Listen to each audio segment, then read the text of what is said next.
Mesdames, Messieurs, bonjour et bienvenue à cette nouvelle audience du tribunal de l'actualité sur Radio Watt FM et sur la télévision Tru TV. 5e et dernière audience de la semaine qui vous propose le regard des juges sur deux faits marquants de l'actualité d'ici et d'ailleurs. Il sera ainsi question dans un premier temps de l'affaire Côte-Radis avec ses manifestations qui réclament justice et ensuite de la conférence au sommet des chefs d'État et de gouvernement des pays membres de la CEDEAO qui se tiendra le 9 juillet prochain en Guinée-Bissau. Et bien entendu, les juges Bernard Bougma et Geoffroy Vara sont en place pour décrypter ces événements. Bonjour juge Geoffroy Vara. Bonjour président Tomondi, bonjour juge Bougma, bonjour auditeurs et téléspectateurs. Bonjour juge Vara, bonjour président Tomondi, bonjour madame, monsieur.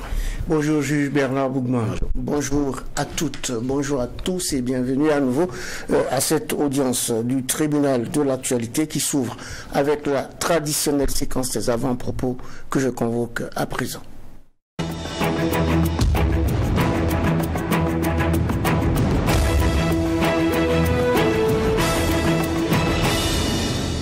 C'est la séquence avant-propos des juges et nous donnons la parole à juge Geoffroy Vara pour lancer.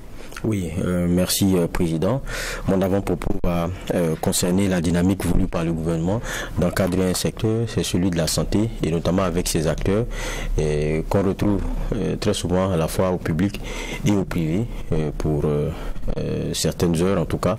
Et il y a la décision de mieux encadrer cela. On parle de 2 années pour se décider. On parle aussi de réaménagement en question d'heures. On parle de conventions qui doivent être signées entre, je pense, l'université de recherche en charge avec l'argent public. Interviennent aussi d'autres acteurs, les structures privées. Voilà. Donc, c'est pas une dynamique qui a commencé maintenant, parce que le malaise, il est profond et il se ressent. On produit des médecins, on en a besoin, mais à la vérité, c'est qu'il y a beaucoup qui sont sur le carreau. Alors que le ratio médecin et on va dire à la population, il n'est pas intéressant du tout. Ça, c'est quand même difficile à comprendre. Donc, si on ne jugule pas ça, ça va être un vrai problème. Les mêmes qui se retrouvent déjà dans les officines publiques là, si elles doivent se donner des heures dans le privé, c'est vraiment un peu compliqué. Et surtout, la question abordée, c'est concernant les spécialistes. Souvent, vous faites la queue pour les avoir. On vous dit, bon, ce sera difficile cette semaine, ça sera comme ceci, ça sera comme cela. On sait que c'est vraiment un élément sur lequel il faut regarder. Maintenant, c'est pas comme je dis, c'est pas la première fois qu'on tente d'organiser un peu la chose. On attend de voir peut-être ce que ça va donner de façon concrète pour apprécier. Et puis sûrement que les acteurs eux-mêmes vont venir dire ce qu'ils en pensent. Mais c'est bon de taper de mettre le coup dans cette fourmilière-là et puis essayer de mieux regarder. À la suite de Geoffroy Vara, nous écoutons à présent donc juge Bernard Bougma. Merci président. Mon avant-propos va concerner le salon. Il y a un salon qui a ouvert ses portes, de la défense et de la sécurité, pour réfléchir également sur comment est-ce que le privé pourrait apporter sa contribution au niveau de la défense et de la sécurité. Bon, c'est un salon qui est bien dans notre contexte. Parce que ça va permettre certainement aux populations de se rapprocher de près de ce qui est donné à voir comme matériel militaire dans le système de défense et tout. Il y a même des démonstrations qui ont été faites pour que les uns et les autres puissent regarder à peu près comment certaines opérations se déroulent. Alors c'est très bien. Je dis c'est très bien parce que à l'échelle mondiale on a plusieurs salons. Alors, mais ici aussi on en a beaucoup. Espérons que ça va être une vraie vitrine de la défense et de la sécurité. Parce qu'il y a aussi les expositions, il y a des marchés d'armes qui organisent également des foires, qui organisent des salons pour présenter les armements. Et il y a les acheteurs qui y vont.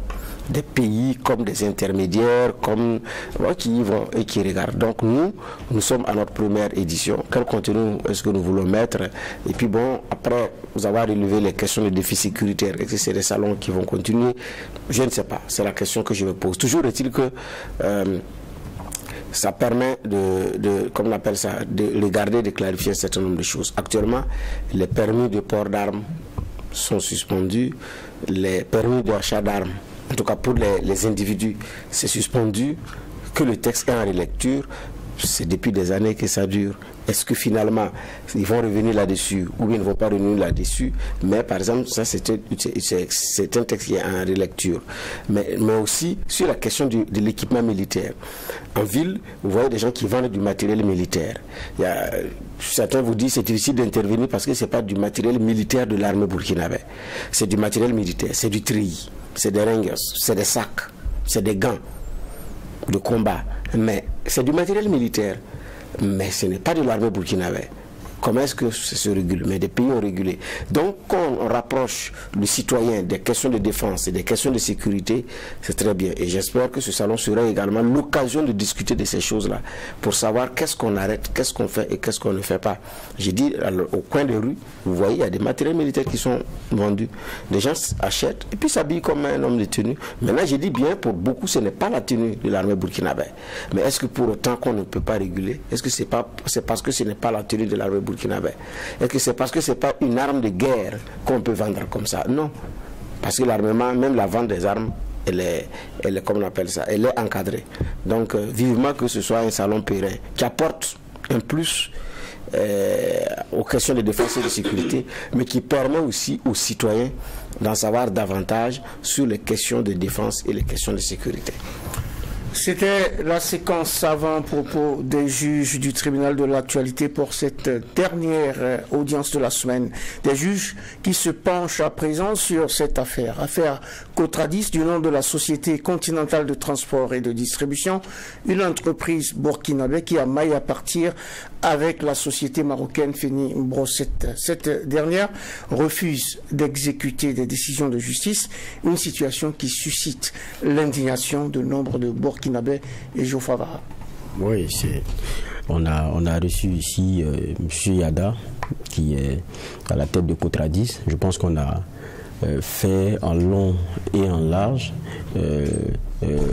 l'histoire de ce dossier-là, et puis essayer de comprendre qu'est-ce qui coince.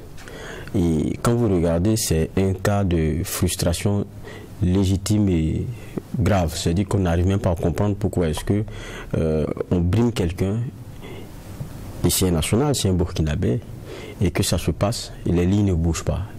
Il a utilisé toutes les voies. Il est allé en justice, il a eu raison.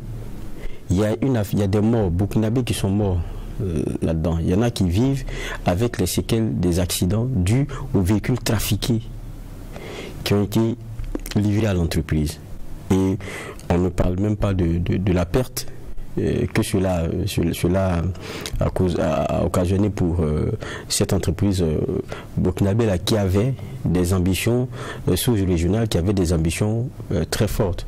Parce que lorsqu'on commande des véhicules à hauteur de milliards, ça veut dire qu'on est dans un projet très costaud et on sait où on va. Et surtout que pendant un bon nombre de mois et même presque un an et demi, il avait fonctionné de façon très intéressante, sans problème. Donc là, c'est des éléments qu'on ne comprend pas. Aujourd'hui, il y a les victimes, les parents de victimes qui se disent que ça ne peut pas rester comme ça. Vous trafiquez ces véhicules-là, ceux qui les conduisent sont victimes d'accidents. Il y en a qui meurent, on a vu qu'il a le bras qui est parti. Mais est-ce que cela est possible? C'est dit, à la fin, comment dire ça, la justice dit, le monsieur il a raison, vous reconnaissez que vous avez trafiqué des véhicules que vous avez. Donc, c'est tellement gros. Et non seulement ça, au moment de saisir vos biens parce que vous ne voulez pas payer, vous vous arrangez pour disparaître en prenant vos actifs. Vous repartez vous réfugier au Maroc parce que c'est votre pays. C'est pas possible. Et la question, elle est posée là. Beaucoup sont fait l'écho parce que la frustration, c'est difficile à accepter quand vous êtes au courant de l'histoire. Mais qu'est-ce que le Maroc dit? Qu'est-ce que nos autorités aussi disent?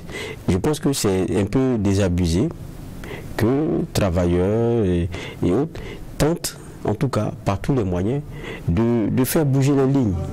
Et c'est ce qui fait aussi un peu mal. C'est-à-dire que tout ce qu'ils font jusqu'à présent, ils n'ont pas autre choix que de rester dans la...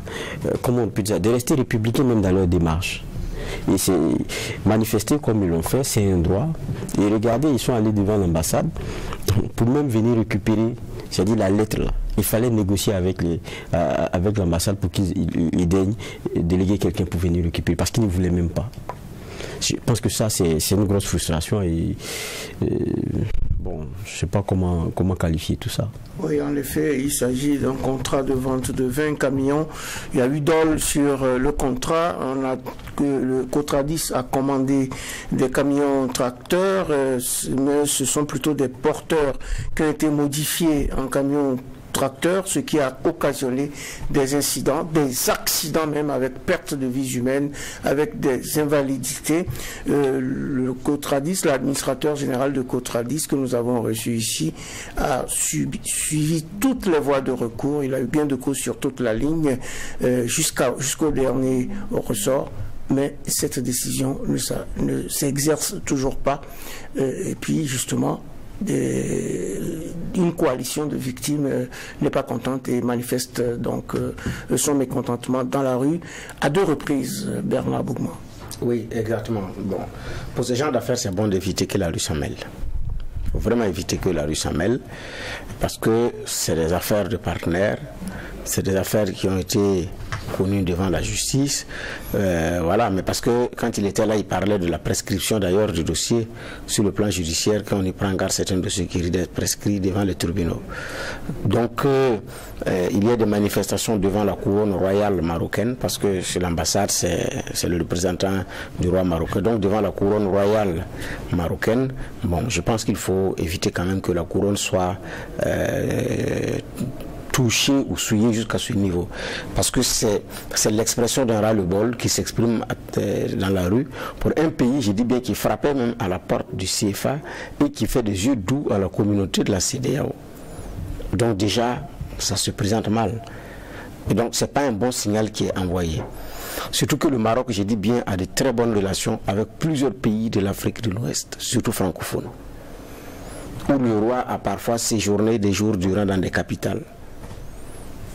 Donc il y a aussi sincèrement à voir. Vous prenez un pays comme la Côte d'Ivoire, le Maroc a surclassé la France en termes d'investissement.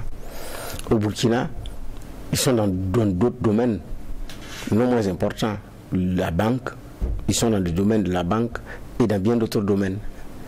Donc j'ai dit, et ça c'est à ne rien comprendre qu'on en soit là, alors que c'est une affaire qui est jugée. La vérité aussi, bon, pour la Côte d'Ivoire, c'est jugé pour chez nous. J'ai dit, il y a un risque de prescription qui plane sur le dossier. Bon, la vérité aussi, c'est que, de mon point de vue, on a des autorités qui devraient quand même pouvoir glisser 1 ou 2 mots à cette couronne royale. Bon, paraît que ça a été fait, mais bon, je ne sais pas. Mais la vérité, c'est que ça a quand même duré. C'est un compatriote. Et qu'est-ce qu'il a pu faire en termes de réalisation? C'est beaucoup. Est-ce que, d'un point de vue responsabilité, notre État aussi ne peut pas glisser 1 ou 2 mots, je dis bien acquis de droit. Vous dites, bon, écoutez, bon, il y a vos entreprises qui ont grugé notre compatriote, bon, pour la bonne collaboration, on y va. Mais bon, les États n'ayant pas d'amis, n'ont que des intérêts, que peut-être vous, un citoyen, face aux intérêts d'un État par rapport à un État, je pense que c'est aussi ces réalités-là qu'il faut interroger. Mais quoi qu'il en soit, c'est une histoire qui met très mal à l'aise, ou qui devrait mettre très mal à l'aise le roi Mohamed VI. Parce que j'ai dit, ce n'est pas... il n'y a aucune fierté, aucun honneur à ce que des gens viennent manifester devant la représentation diplomatique de son pays pour que justice soit faite à un citoyen burkinabé. Si le Maroc est établi ici depuis des lustres, et à un représentant diplomatique depuis des lustres, c'est compte tenu naturellement des bonnes relations. Parce que même dans le djihad, mais ils sont même dans le domaine de la presse, les Marocains y sont. Donc je dis, je répète, de mon point de vue, il fallait éviter que la rue s'en mêle et faire en sorte que ça soit réglé par les voies normales autres que la rue. Je pense que c'est mieux, c'est nettement mieux. Alors, Bernard Bougman dit qu'il fallait tout faire pour que la rue ne s'en mêle pas, mais est-ce que ces manifestations, de votre point de vue, pourraient faire d'une manière ou d'une autre bouger les lignes? C'est ce que je disais tout à l'heure. Quel choix les travailleurs ont encore... Quel choix il leur reste après? Quel choix? C'est peut-être rester à la maison et puis, je sais pas moi, décider de passer... Attendre le bon vouloir. Le bon vouloir je sais pas, du Maroc ou quoi que ce soit. Et qu'est-ce qu'on fait de l'exéquatur? Il y a une décision qui a été rendue en Côte d'Ivoire. Elle doit être applicable. Elle doit être appliquée au Maroc, à l'endroit de Feni Brousset, qui y est installé et dont ils connaissent bien comment on appelle, les comptes et autres. Ou bien on est en voyoucratie là-bas. C'est ça la question. On ne peut pas se jouer comme ça les petits malins, venir faire ce qu'ils ont fait et puis aller se réfugier dans son pays et on est protégé. Mais il y a une décision de justice qui a été rendue, donc le Maroc devrait pouvoir l'appliquer. C'est de ça aussi qu'il s'agit. Comparaison n'est pas raison, mais parallèle aussi est raisonnable. Aujourd'hui, c'est dans ce qui est en train de se passer. Quand le Burkina, à chaque fois, on nous dit il faut qu'on exprime notre souveraineté, il faut qu'on se fasse respecter. Ce n'est pas seulement face à la France, hein. Parce que je suis sûr que si c'était une entreprise française, sûrement que la manifestation qu'on a eue n'allait pas être même, elle pouvait être gérée encore plus difficilement. C'est une entreprise marocaine, mais cette souveraineté et la façon dont on veut se faire respecter et faire respecter nos intérêts, ça ne se négocie pas à la tête du client qu'il y a en face. Je crois que ça aussi, c'est un message qu'on doit pouvoir apporter. Comment est-ce que notre diplomatie sur ce sujet-là, sur ce dossier-là, est en train de travailler? Pour moi, c'est ça la grande question. Peut-être que ça se fait sous cap, mais ça a tellement duré, on ne parle pas de... C'est pas un dossier d'aujourd'hui. Les décisions ont été données depuis combien d'années? Les problèmes sont posés depuis combien d'années? Et encore que, comme le disait M. Yada ici, pour ce qui est de celui qui est mort et les blessés et tout, il y a une plainte qui a été déposée. On risque de se retrouver même dans, comment on appelle ça, dans des délais qui ne permettent plus de pouvoir s'en occuper. Donc, c'est-à-dire qu'il y a une décision de justice. On les poursuit jusqu'à Abidjan. Et même l'entreprise a fait appel, elle a perdu. Et on dit c'est vous. Ils ont reconnu, oui, c'est vrai, c'est nous, ce qu'on a livré là. Nous-mêmes, on reconnaît qu'on a trafiqué les camions. Mais des gens sont morts. C'est des travailleurs burkinabés qui sont morts. Et on est là, on regarde, c'est comme si les gens là, ils sont allés se pendre. Excusez-moi du terme. C'est pas des suicides, c'est quelque chose qui est arrivé, c'est grave. Donc on ne peut pas regarder ça comme ça. Et puis dire que non, protéger ces comment dire ça, ces nationaux là. Je pense que c'est un enjeu aussi. Se faire respecter les intérêts et les représenter, pour moi aussi ça c'est quelque chose qui doit compter. Donc vous voulez dire quoi? Aujourd'hui, un entrepreneur, parce qu'il y a une firme, aujourd'hui on ne travaille pas en vase clos, on n'est pas en vase clos. Vous allez faire de la commande à hauteur de milliards, on vient vous livrer ce que vous n'avez pas demandé, ça crée des problèmes. Ça veut dire que lorsque ça va arriver, vous, même s'il y a une décision de justice qui est donnée, tant qu'on ne manœuvre pas là, vous êtes assis, c'est fini. Mais ça, tous les entrepreneurs, ils regardent, ils se demandent, mais attendez, comment on va faire? Donc ça veut dire que nous, le jour où il y a problème là, ça sera comme ça, c'est fini. Mais ailleurs, ça ne fonctionne pas comme ça.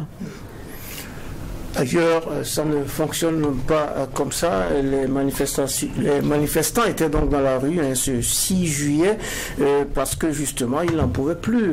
Est-ce que faire pression sur l'ambassade du Maroc, c'est pas aussi d'une certaine façon faire pression donc sur les autorités nationales pour que justement cette souveraineté soit réaffirmée dans ce dossier afin que les emplois soient sauvegardés et que l'entreprise Cotradis rentre enfin dans ses droits? Oui, tout à fait. Je pense que cette manifestation s'adresse aux deux entités, à l'État burkinabé et à l'État marocain. Le vrai problème, c'est quoi? C'est comme l'a dit tout de suite juge Vaha, on ne peut pas être sélectif dans la lutte contre l'impérialisme. Ce n'est pas à géométrie variable. Et ce n'est pas à la tête du client. Je ne comprends pas ça. Parce que si nous revendiquons une souveraineté assumée, il va falloir que tous les pays, y compris africains aussi, nous respectent. Mais si nous pensons que l'impérialisme n'est que celui qui est de l'autre côté de la mer, comme nous sommes sur le même continent, non. Non, parce que si cette affaire, je dis bien, était l'affaire d'une entreprise française, peut-être même qu'elle était réglée. Parce que la pression même des autorités Il y a même risque de récupération pour instrumentaliser à des fins contre l'impérialisme. On allait pouvoir voir ça ici. Mais ici, nos autorités sont atones et aphone sur cette affaire. Qu'est-ce qui se passe? Alors que ce n'est pas des portes qu'il n'a pas frappées. Ce n'est pas des autorités que le patron du Cotradis n'a pas rencontrées. Il a expliqué son affaire, des assurances ont été données, jusqu'à présent rien. Pourquoi? Mais regardons bien, c'est devant la justice ivoirienne qu'il a gagné. Les Marocains sont allés en appel, ils ont perdu. Ils sont allés en cassation, ils ont perdu. Et devant nous, chez nous, devant notre justice, son décision risque d'être prescrit. Bon. Je ne comprends pas. Regardons, quand on regarde les choses, la question qu'on se pose, mais qu'est-ce qui se passe alors? Qu'est-ce qui bloque au niveau de la justice? Ce sont les Marocains qui refusent de venir répondre? Ou qu'est-ce qu'il y a? Ou bien c'est le dossier qui n'est pas encore programmé? Ou qu'est-ce qui se passe? Bon, il ne faut quand même pas que l'autorité judiciaire ou l'autorité politique nous donne de comprendre que même si c'était ici que la plainte qui a été déposée en Côte d'Ivoire a été déposée, elle a l'air prescrite. Il ne faut pas donner des raisons de croire aussi à des citoyens burkinabés.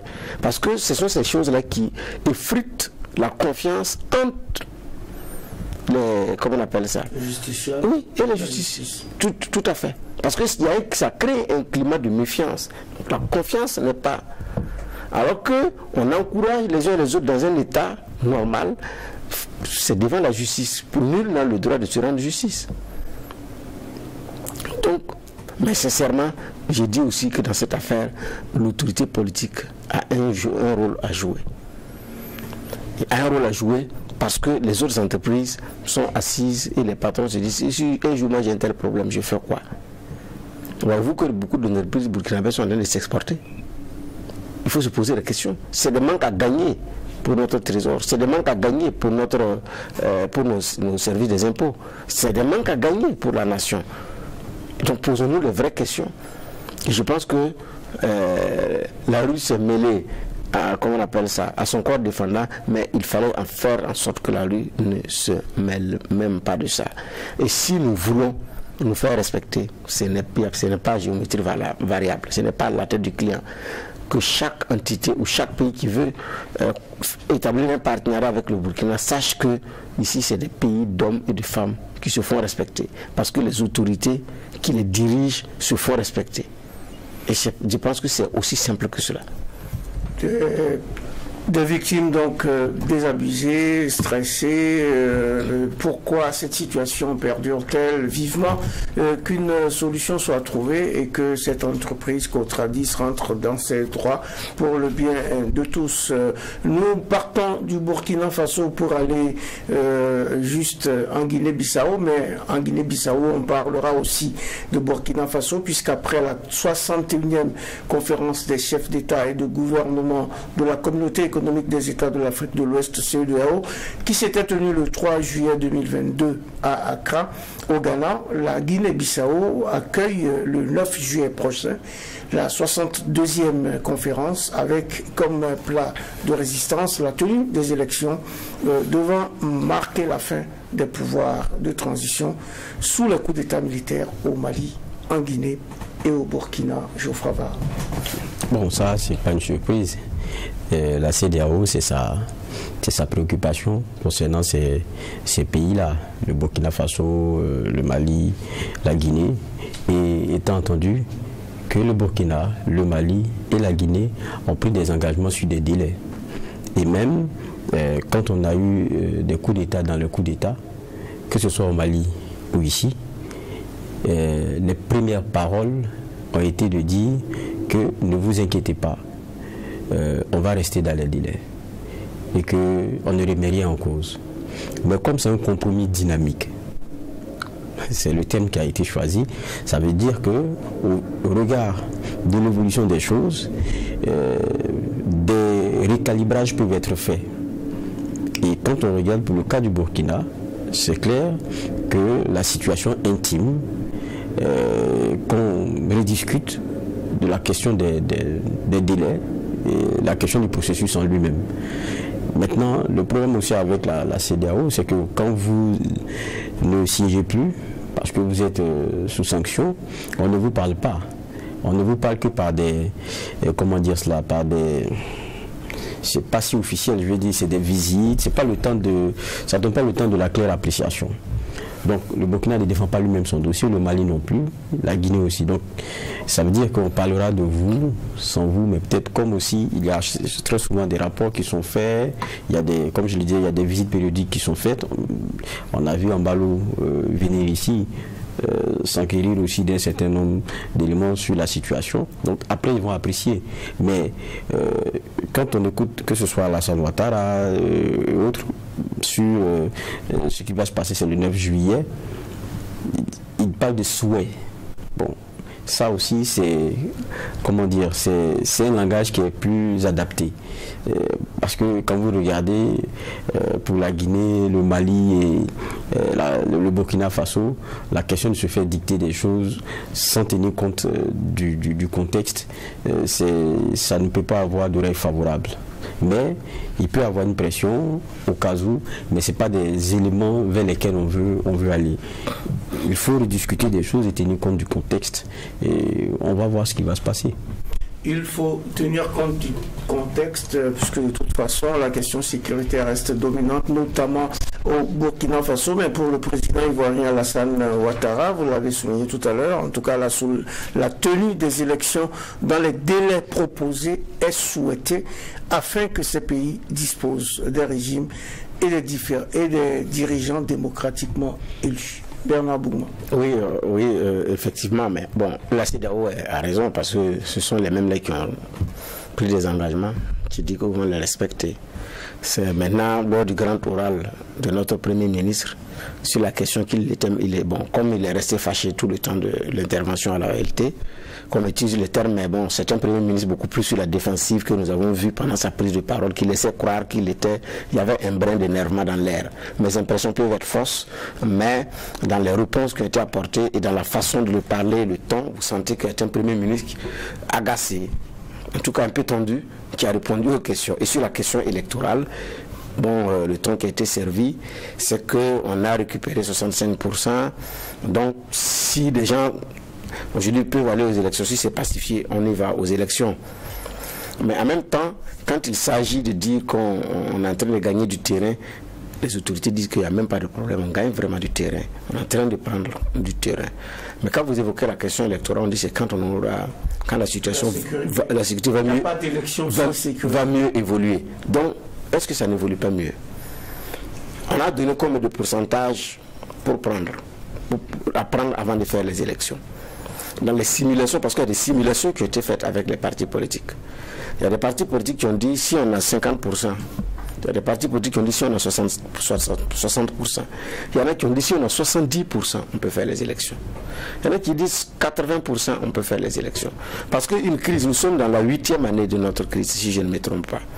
Donc, reconquérir le territoire national à 100%, réinstaller les uns et les autres, faire en sorte que tous les leviers du développement et des infrastructures sociales au niveau village, jusqu'au dernier village touché par le terrorisme, que tous ces leviers-là soient ouverts pour que nous puissions organiser les élections. Vous pensez que raisonnablement ça peut nous prendre combien d'années? Mais maintenant, le principe c'est de se dire, si on a 70%, 80% ou tel nombre de pourcents du territoire à récupérer, alors là, on pense que les conditions sont réunies pour organiser les élections. À ce moment, vous les organisez, la présidentielle et les législatives, ou la présidentielle uniquement.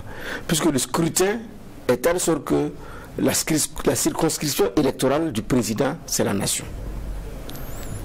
Donc ce n'est pas une autre localité donnée, c'est le territoire national. Donc quel que soit où vous êtes, vous pouvez voter pour le chef de l'État.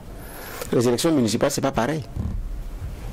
Les législatives, les circonscriptions électorales, ce n'est pas la nation. C'est différent. Et donc, compte tenu des raisons sécuritaires, est-ce que ça c'est possible? Mais en 2020, on avait trouvé un semblant de compromis pour toucher la loi.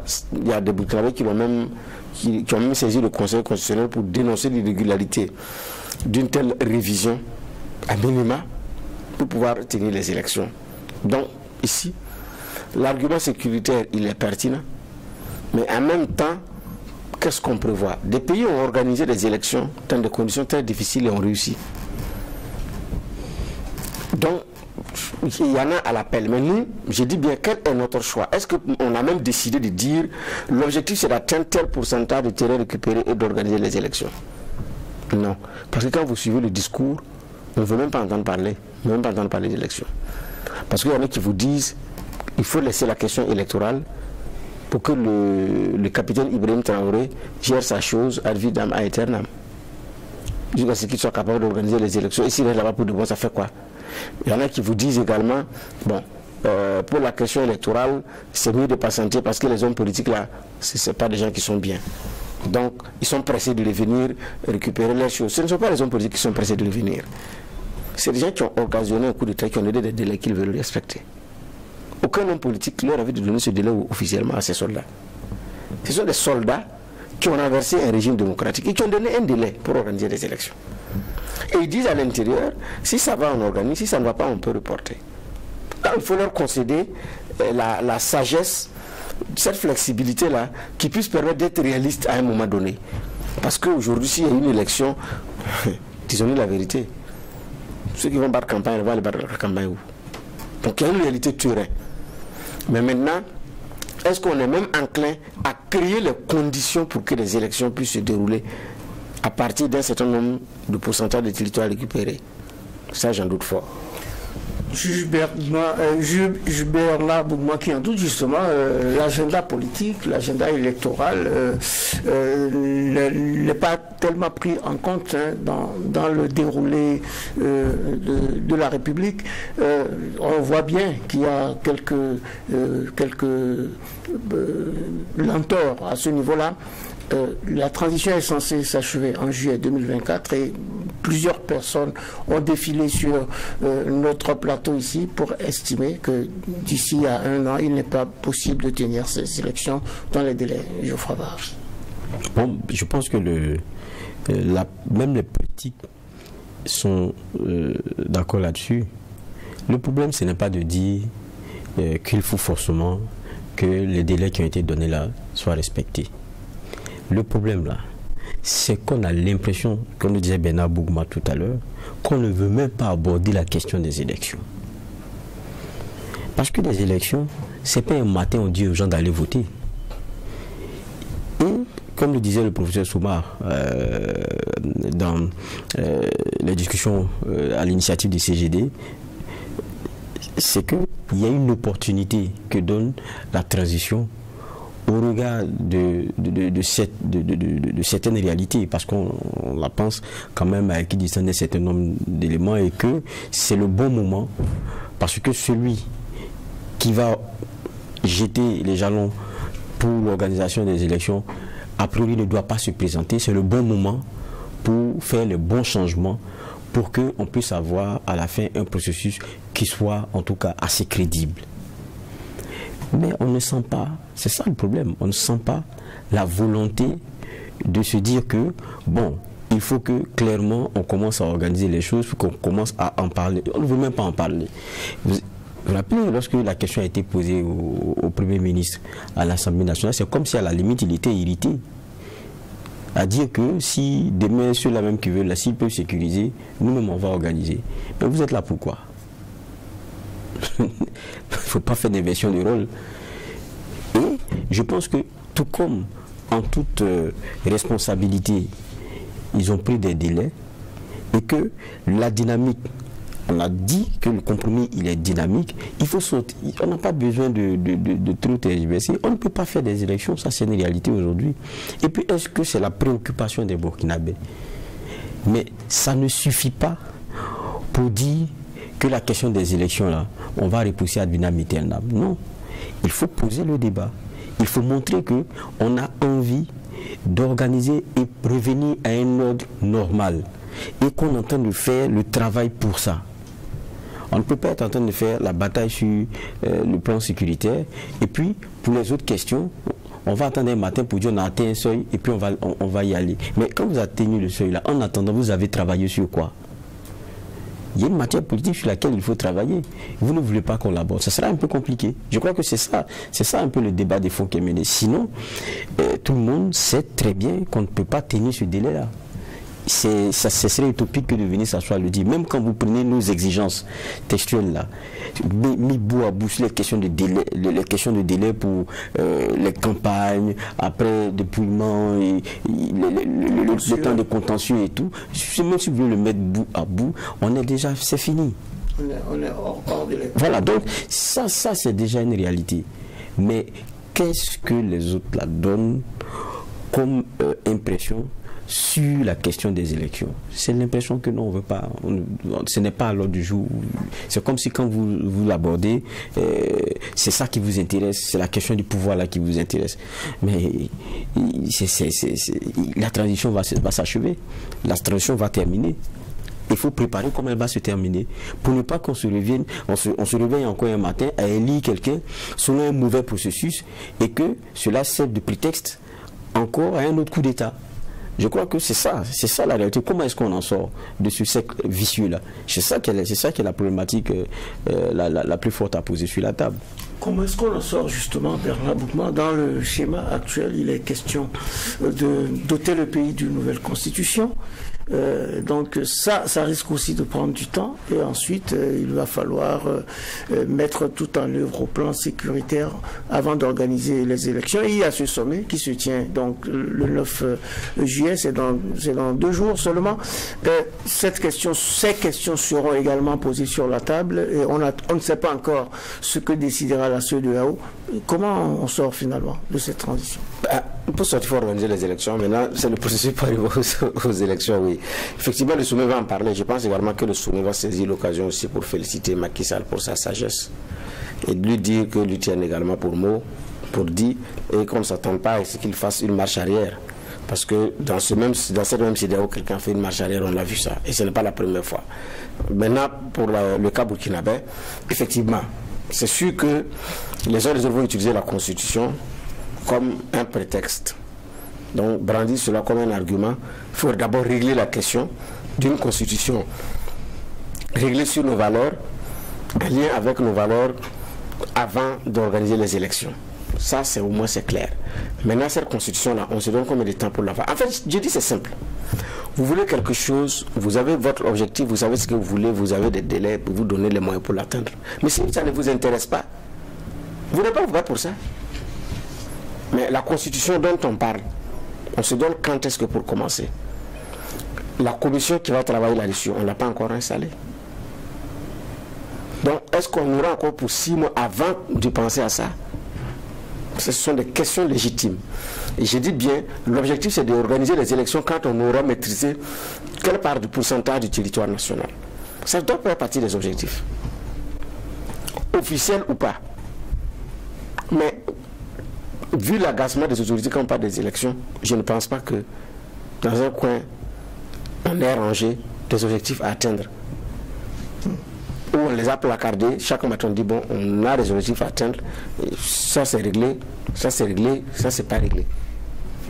Je ne pense pas qu'on soit réellement à ce niveau-là. Sinon aujourd'hui, ce qui est clair et ce qui est vrai, la préoccupation de Burkinabé, ce n'est pas des élections, c'est de la sécurité.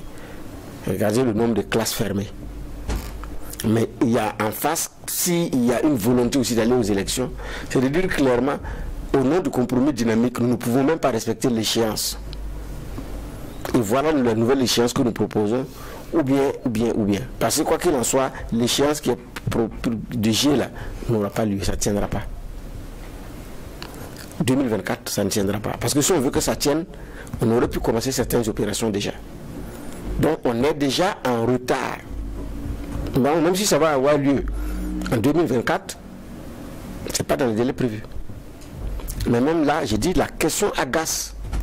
Et je ne sais pas pourquoi ça agace. Ouais. Voilà. La question agace, on ne sait pas pourquoi ça agace. En termes de désamour, la préoccupation des Burkinabés aujourd'hui, et c'est légitime, ce n'est pas d'organiser des élections, il y a aussi ce désamour vis-à-vis de l'institution CEDEAO. Bernard parlait tout à l'heure de félicitations envers Macky Sall, il y aura aussi des félicitations envers le Mali, qui lui, dans cet agenda électoral, a pu adopter une nouvelle constitution. Oui, mais est-ce que la CEDEAO va féliciter le Mali pour sa nouvelle constitution? Je ne sais pas. On ne sait pas. Mais c'est un pas sur le calendrier. Voilà, c'est un pas. Maintenant, quand on regarde, c'est le Mali et le Burkina qui sont concernés par le délai de 2024. Et je pense que la Guinée, c'est 2025. Mais quand vous regardez, le Mali, en tout cas, quand on regarde, c'est jouable. C'est vraiment jouable pour le Mali. Pour le Burkina, c'est un peu plus compliqué. Parce qu'on a mis du temps à même s'intéresser à la question. Donc, quand vous regardez, on ne sait pas vers quel délai on est là, mais en même temps, pour moi, il y a des petits éléments qui se sont passés récemment, donnent aussi quelques enseignements. Quand, sur la question électorale, par exemple, vous demandez aux partis politiques de venir apporter des contributions et qu'ils vous disent, on dirait que vous avez oublié que vous ne nous permettez pas de nous réunir, alors qu'on ne va pas entre quatre murs dans un salon feutré ou bien dans la clim là, vous faites des propositions. On va d'abord à la base. On consulte la base et c'est comme ça qu'on vient faire des propositions. Mais c'est normal. Ça sera ainsi aussi pour les délais. Je ne pense pas que ce soit les acteurs figures de proue de la transition qui vont s'asseoir puis proposer comme ça. Ils vont consulter les acteurs qui doivent compétir pour ces élections-là. C'est les partis politiques. Ils sont obligés de venir s'asseoir avec eux et discuter encore. Donc, c'est-à-dire qu'il y a des petits éléments qu'on a créés nous-mêmes qui posent problème. Et j'ai dit, quand viendra la question des délais de transition,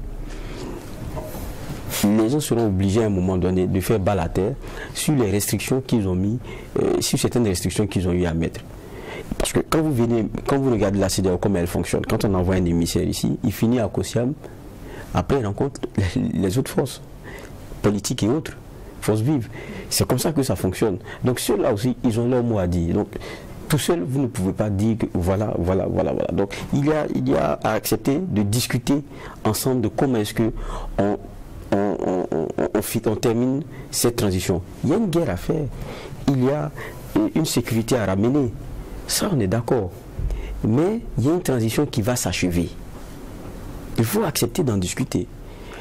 Parce que c'est dans la façon de préparer la fin de la transition là. Parce que la fin de la transition, elle vient avec un président qui a été élu.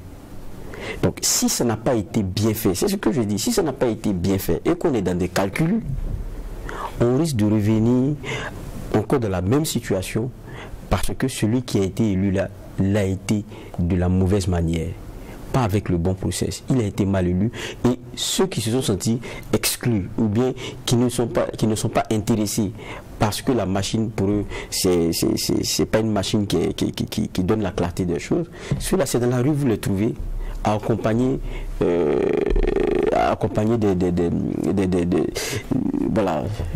coup d'État ou à accompagner quelqu'un qui vient par la force prendre le pouvoir. C'est ça la vérité. Donc il faut accepter crânement de dire bon, on va discuter. Voilà ce qu'il faut. Sinon, ça sera compliqué. Ça sera compliqué. C'est la 62e donc, conférence des chefs d'État et de gouvernement de la communauté économique des États de l'Afrique de l'Ouest. Ça se tient le 9 juillet prochain à Bissau. Oui. Oui, et puis en même temps, on parle de la CEDEAO, mais la CEDEAO aussi, qu'est-ce qu'elle a comme aura aujourd'hui auprès des peuples même. J'ai parlé de désamour tout à l'heure. Qu'est-ce qu'elle a comme et qui va donner, peut-être c'est Macky Sall qui, par la pression, a décidé de ne pas faire un troisième mandat, même quand on parlait de Alassane tout à l'heure. Bon, on sait quels sont les germes des coups d'État. On sait comment ça fonctionne. Donc, il y a une autocritique aussi que cette CEDEAO-là doit se faire. Mais ça ne sera pas le débat en ce moment-là. Et eux aussi, ils ont conscience, ces chefs d'État-là, ils ont conscience que l'institution n'est plus vue du même œil par leurs administrés, par leurs citoyens. Vous prenez la plupart des pays, il y a une déconnexion forte d'avec cette institution-là, son symbole et ce qu'elle représente. Maintenant, après, ils ont commencé par, quand on prend le cas du Mali, du Burkina, même la Guinée, ils ont commencé par des restrictions, mais ça a pesé quoi et c'est allé jusqu'à vous. Donc la force, ou bien comment on dit ça, intimer des délais ou la dynamique du bâton, ils ont compris que ça ne peut même pas fonctionner. Parce que la plupart de ces États, là, ils regardent ça comme ça, et puis ils se débrouillent jusqu'à ce que vous-même vous soyez épuisé. On n'est pas si riche, mais on est pauvres ensemble. On n'est pas si riche, on est pauvres ensemble. Donc je reste là avec vous justement parce que j'allais, pour terminer cette audience, donc vous poser la question de cette CEDEAO avec ce désamour et qui se cherche au nouveau président en exercice, puisque Oumarou Mokhtar Sissoko Embalo ne sera pas candidat donc pour sa présidence. Ce sommet du 9 juillet doit donc désigner un nouveau président de la conférence. C'est une institution qui se cherche elle aussi. Donc finalement, les décisions qui seront sorties seront scrutées au millimètre près. Oui, évidemment, scruté au millimètre près. Mais c'est ce que je dis. Souvent, les gens ont l'impression que c'est comme des syndicats de chefs d'État. C'est que s'ils vont trouver un arrangement, ils vont donner à quelqu'un. Ça sera toujours comme ça. Mais pour la majeure partie des citoyens de cet espace-là, ce qui se pose comme question, c'est est-ce que ces présidents-là même se parlent? Est-ce qu'ils se parlent? Parce que il y a des façons de gérer. Quand on a vu la Guinée, il ne peut pas venir aujourd'hui faire le donneur de leçons à celui qui est là, puisqu'il n'a même pas osé dire la vérité à celui qui a mis la Guinée dans ce problème-là. Quand on prend le cas du Mali, avec Ibeka, tout ce qu'il y avait comme scandale, est-ce qu'ils se sont dit la vérité? Qu'on avait Blaise Compaoré aussi ici, est-ce qu'ils se sont dit la vérité? Donc, on est resté dans des manigances qui ont fragilisé la plupart de ces États-là. Et c'est entre amis, ça discutait, il n'y avait pas de problème. Donc aujourd'hui, c'est difficile de revenir en arrière. Ce désamour-là, il est consommé, on est en plein dedans. Et vous allez voir, chacun viendra se demander, mais ils ont dit quoi encore? Parce que même les sanctions qui sont prises, on a compris le caractère inopérant par moment. Et donc c'est une CEDEAO, elle aussi, qui est consciente de ces éléments-là. Et donc qui fera avec. Une CEDEAO affaiblie. On parle de Patrice Talon pour remplacer Oumarou Embalo à la tête de la CEDEAO. On ne sait pas encore comment cette institution va sortir de ce sommet. Oui, probablement parce que la réalité, c'est qu'Embalo n'a pas pu ou n'a pas su avoir le tact qui va avec les régimes des trois pays avec des militaires à leur tête. On a vu son tweet qui avait fâché après le massacre à Karma, qui avait fâché au Burkina. Les Maliens par moments aussi se sont fâchés. On se rappelle également du communiqué de cadrage avec suffisamment de contenu assez fort que le ministre guinéen lui a adressé. Donc le tact, il ne l'a pas suffisamment eu pour avoir un minimum de sympathie et de bonnes relations avec ces militaires-là. Et ces déplacements à Ouagadougou, on en compte pratiquement. Tu prends qu'il a 2 ou 3 déplacements et c'est fini. Il n'est plus jamais revenu. Alors qu'en principe, avant 2 ou 3 déplacements en un an de présidence, oui, mais c'est pas mauvais. C'est des pays qui sont en crise. Et vous vous préparez soit à briguer un nouveau mandat ou à passer le flambeau. Donc vous devrez pouvoir avoir des données conséquentes. Donc les 3 derniers mois, de mon point de vue... Mais il y a des représentants spéciaux, Mamadou Issoufou pour le Burkina. Le dernier voyage de Mamadou Issoufou au Burkina des camps. Moi je ne parle pas de ça. Voilà. Et puis Embalo a été vite rappelé à ses affaires domestiques. Exactement, puisqu'il a été fragilisé par les dernières élections. Il y a tous ces éléments qui, quand on les met ensemble, ça n'a pas été aussi un temps de présidence facile pour lui. Donc c'est sûr qu'il ne voudrait pas rebeloter. Maintenant, qui va prendre? La question, c'est pas qui va prendre, que va-t-il faire de la CEDEAO? Qui devrait aussi avoir le courage de parler à ses pairs, mais qui ne le fait pas. Quand il y a des velléités de tripatouillage, la CEDEAO dit que ce sont des affaires internes d'un État. Mais quand la Russie s'en mêle, ce n'est plus des affaires internes d'un État, ça devient des affaires de la CEDEAO. Bon, c'est ce qu'on n'arrive pas à comprendre. Donc je pense qu'il y a une CEDEAO qui doit pouvoir faire sa mue conséquemment. Et en ce moment, peu importe la tête du président, c'est la qualité de la CEDEAO qui devient maintenant un vrai instrument au service des populations qui fera que la CEDEAO sera respectée ou pas. Mais j'ai dit aujourd'hui, c'est une CEDEAO qui, d'un point de vue image auprès des populations, l'image est sérieusement compromise. On verra bien ce qu'il adviendra de la CEDEAO. On verra les décisions fortes qui seront prises à l'issue de ce sommet du 9 juillet. On reviendra sans doute ici pour vous en reparler, peut-être avec des personnes, ressources qui connaissent bien l'institution et qui connaissent bien la situation de nos États. Ainsi s'achève cette audience du tribunal de l'actualité. C'est la 5e et dernière audience de cette 27e semaine de l'année 2023 consacrée à l'affaire Cotradis d'une part et au prochain sommet de la CEDEAO d'autre part. Merci juge Geoffroy Vara. Merci. Merci juge Bernard Bougman. Merci. Merci à tous, merci à toutes, merci à vous tous qui nous écoutez sur Watt FM, ainsi qu'à vous tous et à vous toutes qui nous regardez sur True TV. Avec une semaine qui s'achève et je remercie les équipes techniques menées toute la semaine donc par Joël Eliou à la télévision et Alphonse Déduit à la radio. Merci à tous pour votre constante attention et pour votre fidélité. Hommage et courage à nos forces combattantes. Courage également à vous tous pour votre action sur vos fronts, sur vos fronts respectifs pour la sauvegarde et la restauration de la patrie. Et notez que beaucoup peuvent avoir ce que vous avez, mais personne ne peut être ce que vous êtes. Retrouvez le tribunal de l'actualité dès la semaine prochaine, mêmes heures, mêmes antennes, avec un maillet toujours aussi juste, incisif et sans complaisance.